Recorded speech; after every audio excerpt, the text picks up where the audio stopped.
Right to BRS campaigning top gear లో సాగుతోంది. Party working president KTR సిరిసిల్లలో ఎన్నికల ప్రచారం నిర్వహించారు. మరోవైపు ములుగులో రోడ్ షో నిర్వహించారు హరీష్ రావు. మోసపూరిత హామీలతో కాంగ్రెస్ గద్దెనెక్కిందంటూ కేటీఆర్ విమర్శలు గుప్పించారు. బీజేపీ మతం పేరుతో రాజకీయాలు చేస్తోందని, రాముడు అందరివాడు ఏ ఒక్కరి సొత్తు కాదన్నారు.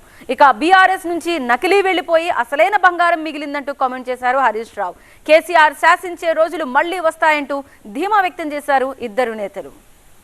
ఆనాడు మోడీ గారు 14లో ఏమన్నాడు? నల్లధనం వాపస్ తెస్తా, ప్రతి మనిషికి ప్రతి కుటుంబానికి 15 లక్షలు ఇస్తా అన్నాడు. అయిందా? రైతుల ఆదాయం డబుల్ చేస్తా అన్నాడు. దేశంలో ఒక్క రైతును చూపెడతావా నాకు? ఒక్క రైతు 5 ట్రిలియన్ ఎకానమీ చేస్తా, అమెరికా కూడా వచ్చి లైన్ కట్టాలి మన కాడ అని నరికిండు. ఇళ్ళకెళ్ళి ఒక్కటన్నా అయిందా?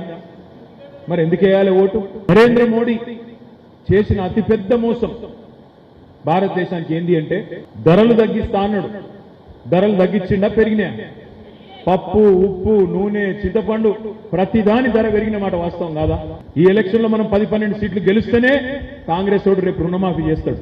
కాంగ్రెస్ ఓటు రేపటి రోజున మళ్ళా 15,000 రూపాయలు ఇయ్యక తప్పదు. మహిళలకు 2,500 ఇస్తాడు. 4,000 పెన్షన్ ఇయ్యాల్సి వస్తుంది. ఈ ఎలక్షన్ లో మనం కింద పొరపాటున తప్పిదారి కాంగ్రెస్ కు ఓటేస్తే ఏం జరుగుతుంది? నేను ఏ పని చేయకపోయినా, పచ్చి అబద్ధాలు ఆడినా, కేసీఆర్ ను తిట్టినా, బూతులు మాట్లాడినా ఇవాళ నాకే ఓటేసిండ్రంటే ఏ పని చేయాల్సిన అవసరం లేదు. 420 దొంగ హామీలు ఇచ్చి లుచ్చా మాటలు మాట్లాడినా నాకే ఓటేసిండ్రంటే నేను ఒక్క పని చేయకపోయినా ప్రజలు నాతోనే ఉంటారు అని అనుకునే అవకాశం ఉంది. అందుకే మీ అందరినీ నేను కోరేది, ఇట్లాంటి లుచ్చా మాటలు మాట్లాడే లుచ్చా నాయకుడు రేవంత్ రెడ్డికి రేపు బుద్ధి చెబుదాం.